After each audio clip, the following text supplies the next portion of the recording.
आज हम इन पेज में मेनू बार पढ़ने जा रहे हैं। ये वाली जो लाइन होती है जहाँ फाइल एडिट वगैरह लिखा हुआ देख रहे होंगे, इस पूरी लाइन को मेनू बार कहा जाता है। इस मेनू बार में ही बहुत सी चीज़ें होती हैं, जैसे कि फाइल मेनू, एडिट मेनू और फिर इनमें से हर एक के तहत बहुत सी चीज़ें आती है। जैसे फाइल मेनू के तहत बहुत से कमांड्स हैं, new command, open command, close command, तो इसलिए ये थोड़ा तफ़सीली होगा। आज हम फाइल मेनू को पढ़ेंगे और फाइल मेनू में सबसे ऊपर आता है न्यू कमांड। देखिए न्यू कमांड यानी न्यू फाइल खोलने का शॉर्टकट होता है कंट्रोल न्यू, या आप यहाँ आकर माउस से भी खोल सकते हैं। तो चलिए हम इस पर क्लिक कर देते हैं।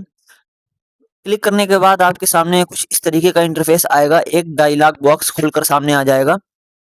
इस सेटिंग को समझना बहुत ज़रूरी होता है क्योंकि इसी से आप पूरा काम करते हैं।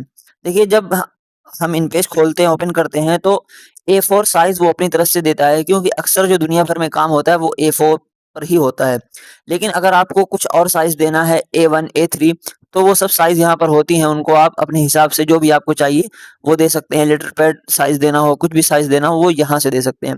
और कभी-कभी ऐसा होता है कि आपको अपना कस्टम साइज़ देना होता है जो यहाँ नहीं होता है पहले से। तो उसके लिए आप यहाँ पर सिंपली जो भी आप साइज़ देना चाहें, जैसे मान लीजिए आप अखबार की कंपनी में काम करने गए, तो 30 साइज़ है या 20 साइज़ है, जो भी उनका साइज़ है 30-20 है, तो आप खुद से दे सकते हैं। अब आपको पता है कि खुद से साइज़ कैसे देना है, ठीक है? और उसके बाद ये जो नीचे आता है, पहले इसको हम A4 ही कर लेते हैं। A4 करने के लिए यहाँ देख लेंगे कि कहाँ है, उसके ज़रिए भी ढूँढ सकते हैं और यहाँ नीचे जो है, चलिए A4 कर लिया हमने इसको। और उसके बाद यहाँ आता है ओरिएंटेशन। ओरिएंटेशन का मतलब क्या होता है कि आप अपने पेज को खड़ा-खड़ा रखना चाहते हैं या टेढ़ा-मेढ़ा। तो पोर्ट्रेट का मतलब होता है, जैसे अभी आप पीछे देख पा रहे होंगे, ये खड़ा है पेज बिल्कुल, और अक्सर जो काम होता है वो पोर्ट्रेट पर ही होता है। उसके बाद आता है लैंडस्केप। लैंडस्केप का मतलब होता है कि फैला हुआ जो पेज रहता है। तो इस पर भी हम क्लिक करके एक बार दिखा देते हैं कि ये वाला इस तरीके का जो पेज होता है इसको कहते हैं लैंडस्केप, ठीक है? फिर से आ जाते हैं हम वहीं पर। उसके बाद जो नीचे आप देख रहे हैं पेजेस, इसके ज़रिए आप पेज में जितना नंबर चाहे दे सकते हैं, जितने पेजेस आपको चाहिए वो ऐड कर सकते हैं। लेकिन कभी भी इसकी ज़रूरत नहीं पड़ती है, क्योंकि इन पेज खुद आपको ये सहूलियत देता है कि जैसे-जैसे आपका काम आगे बढ़ता जाता है, नया पेज खुद बन जाता है। अगर आप पहले से अपने लिए पेज बना लेंगे तो हो सकता है आपने 10 पेज बनाया हो और काम जो है वो 5 ही में पूरा हो जाए, तो फिर आपको 5 पेज फिर डिलीट करने की मशक्कत करनी पड़ेगी। इसलिए आपको यहाँ पर एक ही रहने देना है, कभी भी इसमें कोई छेड़छाड़ नहीं करना है। उसके बाद हम समझते हैं इसको कि 0.5 का क्या मतलब है। देखिए मार्जिन्स कहते हैं हाशिए को। हाशिया जो किनारे चारों तरफ छूट रहा है, इसको कहा जाता है मार्जिन्स। जैसे अभी मान लीजिए 0.5 है, अगर हम इन सब में एक-एक कर दे रहे हैं, टैब बटन से आप आगे जा सकते हैं। टैब बटन दबा-दबा कर आप आगे जाएँगे। तो हमने देखिए हर एक में चारों तरफ से हमने छोड़ दिया 1%, 1 इंच। अब देखिए कितना चौड़ा हो गया ये। तो उसका मतलब होता है हाशिया। फिर से हम वहीं पर पहुँच जाते हैं। लेफ्ट, राइट, टॉप माने ऊपर, बॉटम माने नीचे। तो चारों तरफ से आपने 1-1 इंच हाशिया छोड़ दिया यहाँ पर।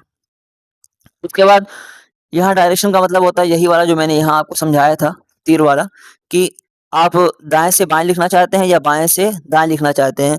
तो उर्दू, फ़ारसी, अरबी वगैरह ये दाएँ की तरफ दाएँ जाने से शुरू की जाती हैं, और इन पेज चूँकि उर्दू ही के लिए बनाया गया है, इसलिए यहाँ राइट टू लेफ्ट पहले से सिलेक्ट रहता है। अगर आपको अंग्रेज़ी करना है, तो अंग्रेज़ी लिखना है तो लेफ्ट टू राइट कर लीजिए, ठीक है? उसके बाद कॉलम्स का मतलब होता है कि आप अपने पेज में कितने कॉलम्स चाहते हैं। जैसे कि 1, 2 जितना भी चाहते हैं, आप उसको डाल दीजिए। ठीक है? उसके बाद ओके कीजिए, तो अब जो आप पेज बनाएँगे वो 2 कॉलम बना रहेगा, लेकिन कभी भी आपको उसके ज़रिए कॉलम नहीं बनाना है, क्योंकि अगर आप इसके ज़रिए कॉलम बनाएँगे, तो जितने भी पेज आपके बढ़ते जाएँगे आगे, हर पेज में देखिए हम यहाँ पर दूसरे पेज पर आ चुके हैं, दूसरे पेज पर आ चुके हैं, लेकिन यहाँ भी कॉलम आ रहा है। इसी तरह हम जितना भी आगे बढ़ जाएँ, तीसरे, चौथे पेज पर भी चले जाएँ, तो ये 2-2 कॉलम आता रहेगा। इसीलिए कभी भी आपको इसके ज़रिए कॉलम नहीं बनाना है। जब भी आपको कॉलम बनाना हो तो यहाँ ऑप्शन मिल जाता है खुद ही से, जैसा कि मैंने पिछली वीडियोज़ में बताया है कि कॉलम कहाँ से बनता है। तो आप वहाँ जाकर कॉलम बना लीजिए, यहाँ से कभी भी कॉलम मत बनाइए। और गटर का मतलब क्या होता है?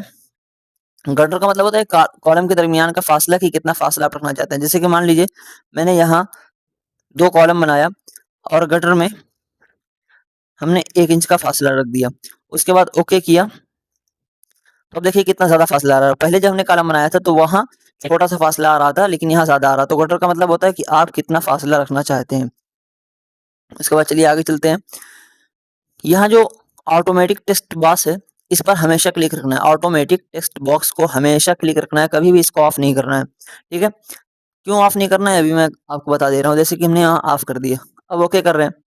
तो देखिए अब आपको लिखने के लिए कुछ मिलेगा ही नहीं, क्योंकि आपने टेक्स्ट बॉक्स को यानी लिखने वाला जो बॉक्स है वो ऑफ कर रखा है। ये वाला मज़ाक आपसे कोई दोस्त कर सकता है कि मान लीजिए आपकी फ़ाइल में यहाँ जाकर न्यू किया और टेक्स्ट बॉक्स को ऑफ करके सेव एज़ डिफ़ॉल्ट कर दिया।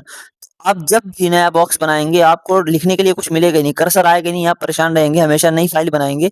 तो चूँकि सेव एज़ डिफ़ॉल्ट है, इसलिए आप ये वाली सेटिंग सही नहीं कर पाएँगे। अगर आपको पता नहीं होगा तो ये बहुत ही ज़रूरी सेटिंग है, अपने दोस्तों को भी ज़रूर बता दीजिएगा इसके बारे में, क्या पता कभी उससे कोई मज़ाक कर ले। ठीक है? तो बस यही चीज़ें हैं आज के लिए। फिर अगली वीडियो में मिलते हैं। वीडियो लंबी ना हो इसलिए मैं छोटी-छोटी बना रहा हूँ। ठीक है?